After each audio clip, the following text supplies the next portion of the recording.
The angel of the Lord.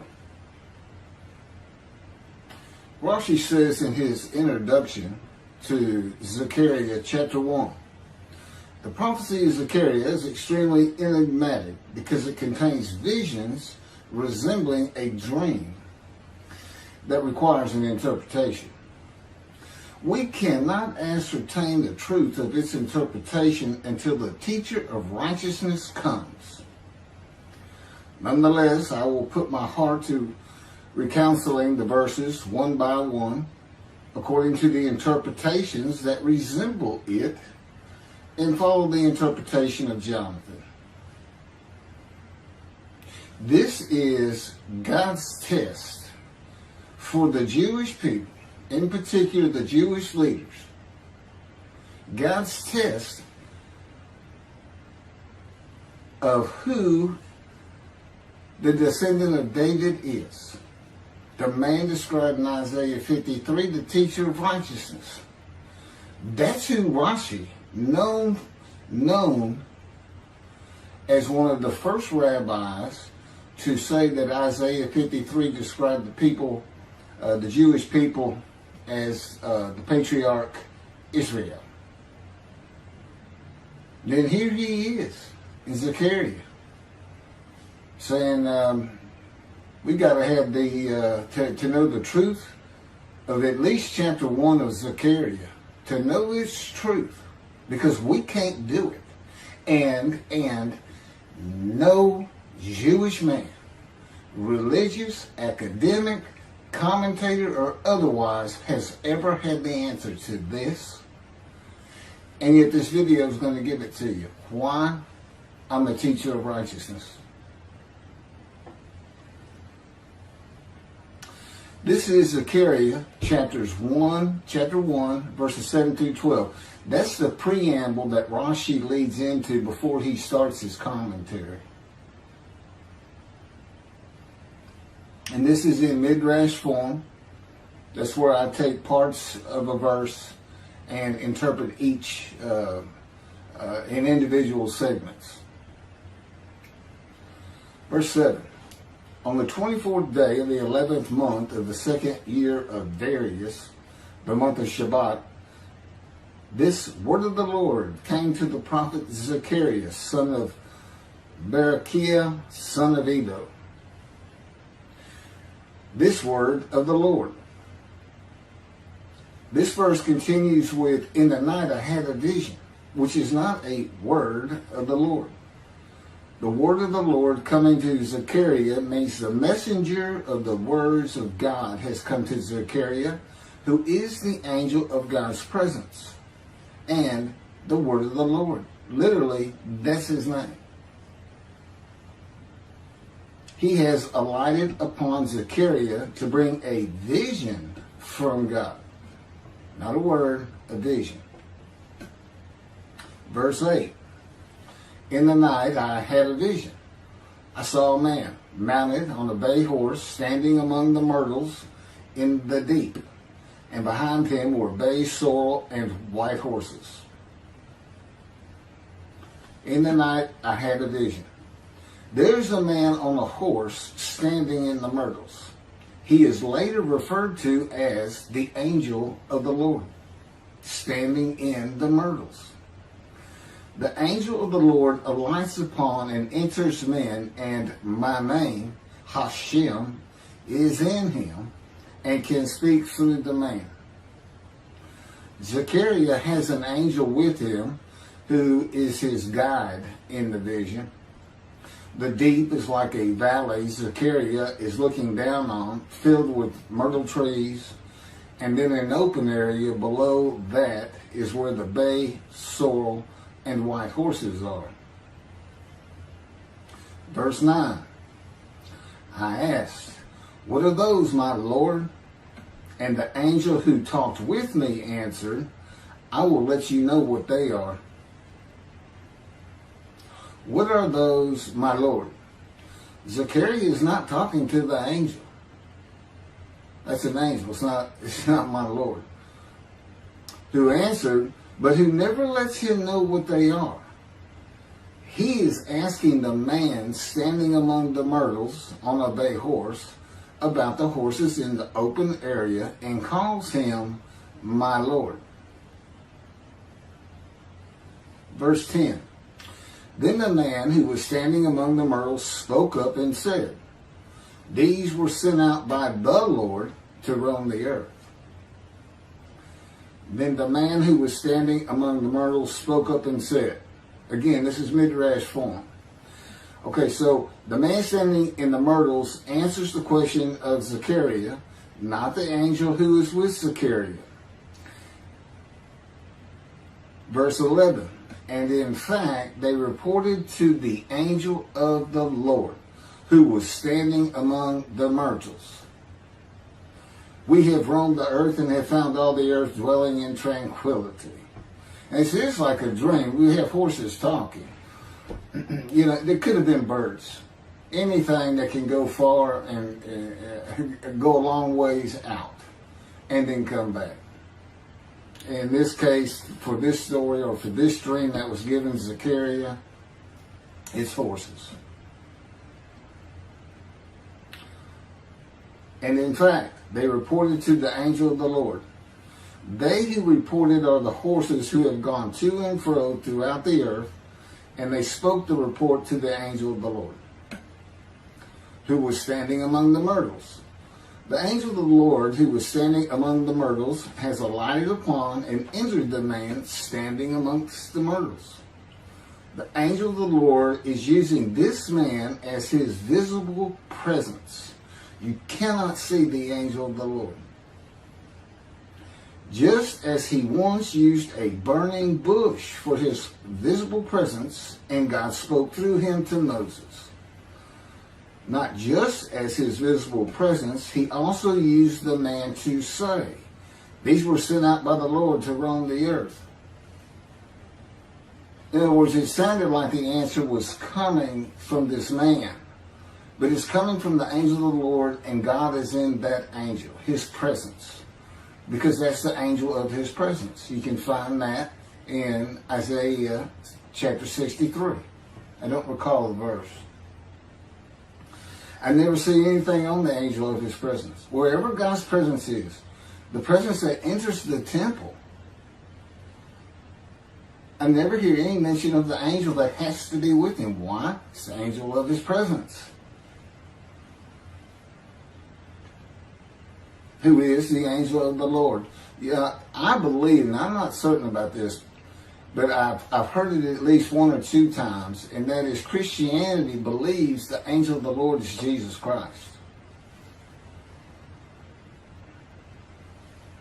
Thereupon the angel of the Lord exclaimed, O Lord of hosts, how long will you withhold pardon from Jerusalem and the towns of Judah, which you placed under a curse 70 years ago? Thereupon the angel of the Lord exclaimed. Okay, so the angel of the Lord exclaimed through the man. Zechariah heard the words come from the man standing in the myrtles. It is the only way Zechariah could have heard the words. The angel of the Lord can only speak to the man he has alighted upon. Ezekiel describes this as, a spirit entered into me and set me upon my feet, and I heard what was being spoken to me. O Lord of hosts, how long will you withhold pardon from Jerusalem and the towns of Judah, which you placed under a curse 70 years ago? The following verses are from the book of Isaiah regarding this curse. Isaiah chapter 43, verse 2. So I profaned the holy princes. I abandoned Jacob to proscription and Israel to mockery. That, of course, is God speaking. The profaning of the holy princesses is God's prophecy of the banishment of King Jeconiah and all his offspring from ever ruling over Judah and Jerusalem again. The line of the kings of Judah ended. The line described king by king in the first book of the New Testament of Christianity. the line of Jesus. The abandonment and mockery are God's prophecy that the northern kingdom and the southern kingdom of the Israelites would be defeated and deported from the promised land. Isaiah witnessed the deportation of the northern kingdom, but the deportations of the southern kingdom were many years after his death. This is chapter 43, verses 5 through 7. Fear not, for I am with you. I will bring your folk from the east, will gather you out of the west. I will say to the north, give back, and to the south, do not withhold. Bring my sons from afar, and my daughters from the end of the earth.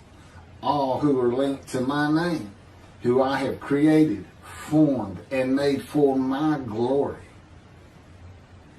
Okay, this is God's prophecy that all the tribes of Israel would return from the Assyrian deportations of the tribes east of the river Jordan, that were Reuben, Gad, and the half-tribe of Manasseh, and all the tribes of the northern kingdom deported by Assyria, defeated and deported, and the Babylonian deportations of the southern kingdom.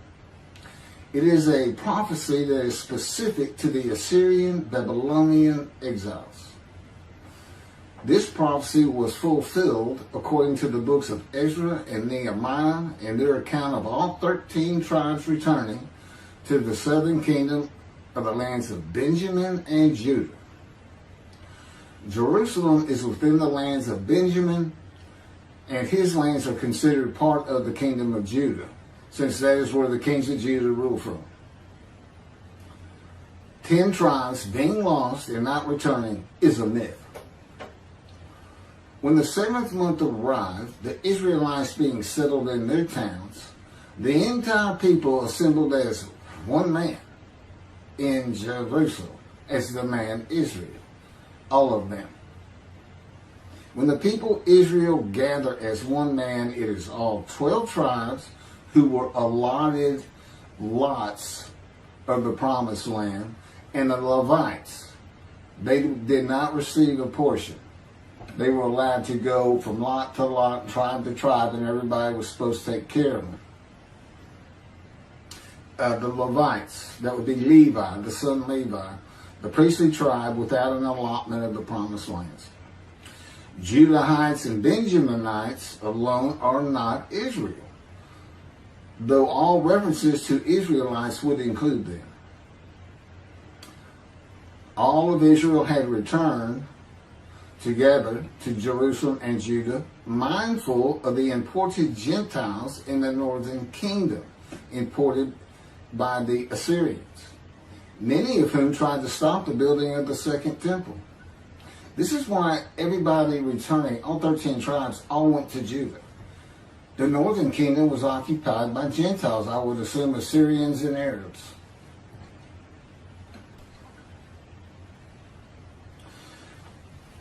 This is 1 Chronicles chapter 9, verses 2 and 3.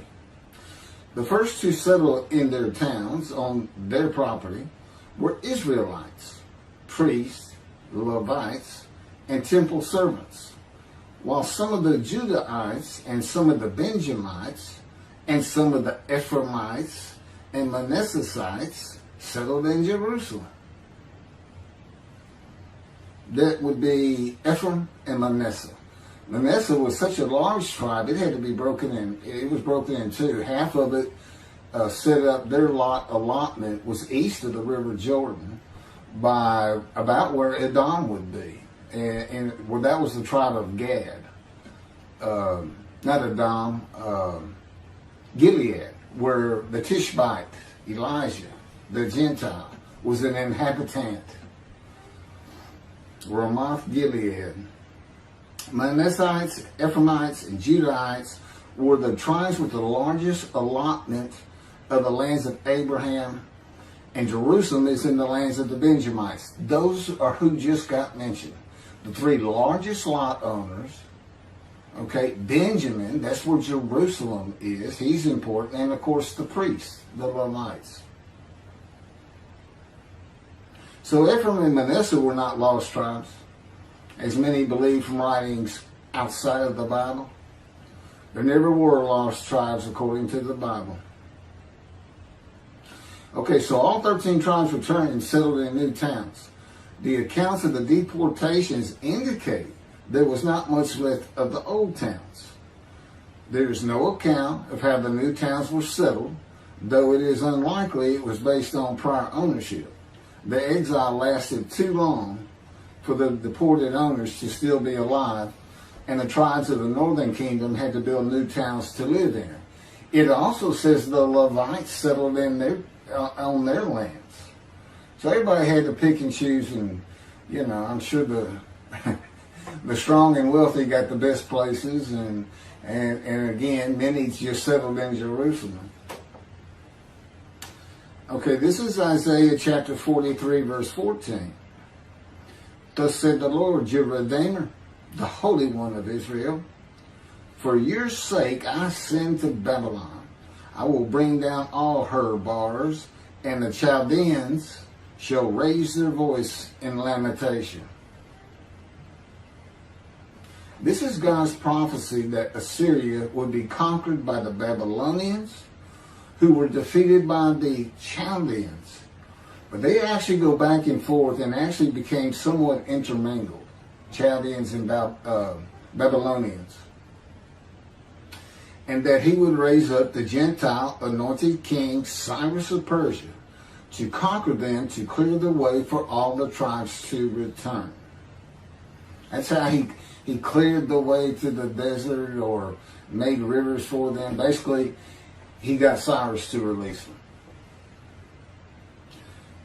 Chapter 43, verse 25. And I never hear anything about this. It is I who, for my own sake, wipe your transgressions away and remember your sins no more. Okay, this is God doing, and he says this, something new. I'm going to do something new for the Israelites. This story repeats with the new covenant that includes sin forgiveness of the Jewish people that arise with Elijah and the angel of the covenant after the exiles of the Roman dispersal return to the land of Israel in a time to come. That's from Jeremiah chapter 31. The Jewish people have returned from the Roman dispersal of them throughout the world, the diaspora, which means outside of the promised land, outside of Israel, to a land that lay desolate for more than 2,000 years until after the Holocaust, and they created the state of Israel in 1948. 70 years later, and that's funny too, because they talk about a curse of 70 years. That 70 years, I believe, just applies to the last of 3 deportations of Judah and the defeat by the Babylonians. Because the northern kingdom had been defeated and deported long before that, and the first to be defeated and taken to the lands of Assyria was Gad, the half tribe of Manasseh, the lands east of the river Jordan. 70 years later, the land blooms again, and Jerusalem has been rebuilt as a great city, larger than it was in ancient times, according to God's words in Jeremiah 31.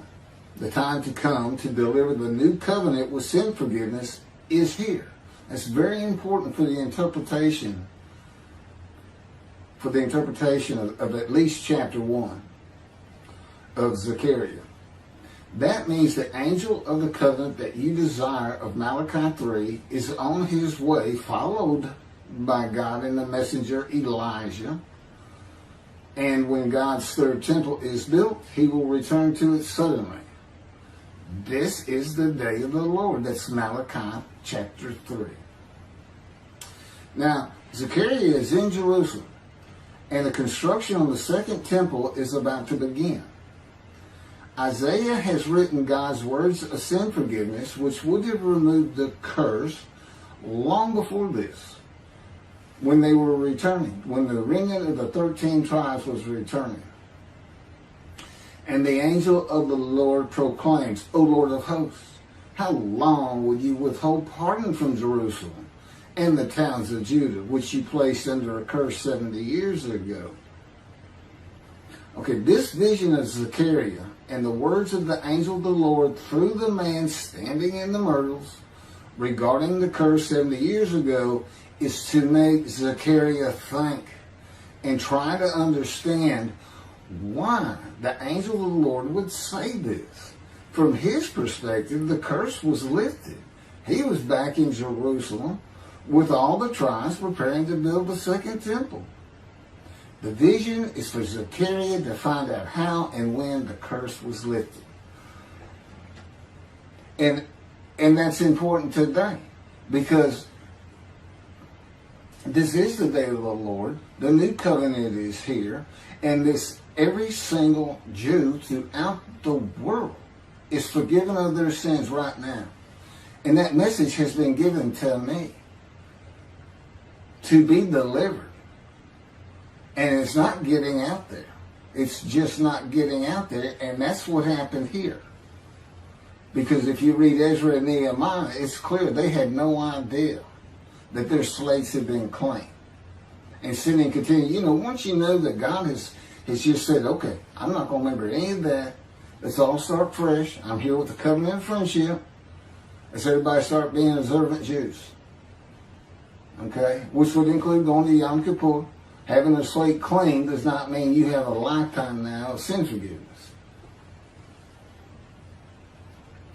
The books of Ezra and Nehemiah reveal, this is how God had me write it down. This is from the book, Isaiah 53, in the day of the Lord, that was dictated to me.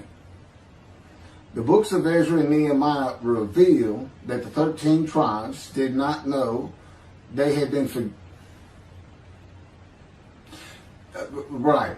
We had to wait for the teacher of righteousness to know. And this is another thing I never see in this Messianic era that is taught, that is coming, is that God is with the descendant of David as he was with Moses.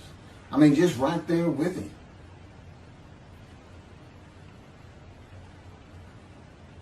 The books of Ezra and Nehemiah reveal that the 13 tribes did not know they had been forgiven of their sins to be a holy seed in the building of the second temple. If people know they have been forgiven and have a clean slate from past transgressions against God and his laws, they are more likely to stop their sinful ways and abide by his laws in the future. The scroll of Isaiah needs to be found and interpreted by Zechariah and the religious leaders so they will know of God's forgiveness of their sins. God will be returning before the temple is built. That would be the third temple, to test the devotion of his righteous servant and make him suitable for his purpose, which might prosper. That includes the building of the third temple. This would begin when his spirit alights upon the anointed one, Moshiach.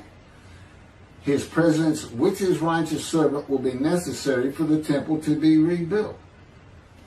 Islam will not freely hand over their third most holy site to Israel and abandon the Dome of the Rock Mosque, a mosque that sits on the Temple Mount purchased by King David for God, the most holy site of the Jewish people.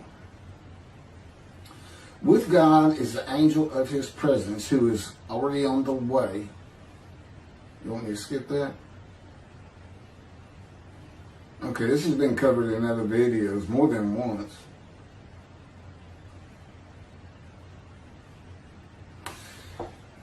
The prophet like Moses will have other similarity to Moses beyond writing God's words at his command and direction. As this was written, at God's command and direction, I typed those words. To the greatest degree possible for any human being, Moshe's identity and existence became one with the Creator. Now that's who you're looking for when you say the prophet like Moses. It's not Joshua. I've heard that one. Which is, it says right there on that page, there's never been another prophet like Moses. Well, his attendant Joshua standing right there. If that's... Anyway. Moshe's identity and existence became one with the Creator. I don't think you can say that of Joshua. I don't think you can say that of any man until the Spirit of God alights upon him in chapter 11 of Isaiah. He surrendered himself to God to the extent that our sages say the Shekinah, divine presence, which is the angel of his presence, who is the Holy Spirit. He's an angel, and his body is not human form with wings. His body is the Spirit of God. Wherever God is, his Spirit is. Wherever his presence is, the angel of his presence is. They're always together. So when they alight upon a man and say, okay, we have tasks for you, that man immediately becomes a man in divine beings. And that's the Shekinah. That's the Spirit of God and the presence of God entering into the temple, which would include the angel of his presence. The Shekinah spoke through Moshe's throat. As I have mentioned, God can speak through me. You're only going to know it, just like with the man standing in the myrtles, by the words that are spoken. Okay? Because it's my voice. But it's not me. You know, I can tell the difference. You can't, other than those would be how God would state it. And you can, if you watch closely, you can see it happen in all these videos. I mean, for the most part. Where God just, you know, he just throws out a sentence or two. And I just keep going, you know. I let him get done and I just pick up from there. We've been working on this for over 13 years. That's from the Zohar, Volume 3, page 232A. And then it says, i.e., he was God's veritable mouthpiece on this earth. That's from the Sefer Hashikos 5749, Volume 1, page 290, and a footnote. The prophet, like Moses, will also have the answer to these questions. Quote, the great Jewish philosophers try to understand the question of how Moses heard God literally. Some insisting that God spoke actual words and Moses heard them with his ears, while others suggest that God's speech was communicated silently to Moses' intellect and only uttered in sound by Moses himself. Maimonides, Rambam, even as he affirmed the communication between God and Moses as a fundamental Jewish belief, ultimately conceded the mysteriousness of that process. The entire Torah reached Moses from God in a manner which is figuratively described as speech, but no one has ever known how that took place except Moses himself, whom that speech reached. That's commentary on the Mishnah, Sanhedrin, Chapter 1. Well, I have the answers, and I've been telling you the answers. God is in his Spirit. Spirit enters into you because we find it in Ezekiel. There's where God tells you. God was telling Ezekiel, get up on your feet. Ezekiel says, at that very moment, a spirit entered into me and I could hear the words of God. There it is. When he enters him. Now, he's not hearing that through his ears. There's the first question answered. It's not to your ears. And there is a silent knowing. That's what we call it, what God has taught me. Now, generally, I just hear words as though they came in through my ears and they're in my mind, as though my eyes and my ears have perceived. But he can put just knowledge into my mind without uttering a word. And it's kind of can be pointed out easiest with when he comes to a man, and like he came to Samuel, and Samuel just says, here I am. It's as though before he speaks to you, and this is what happened with me, he put in a knowledge in my mind that the God of creation was about to speak to me. And so when he did speak, it was as though he had always been there speaking to me. Not unlike how Adam would have felt.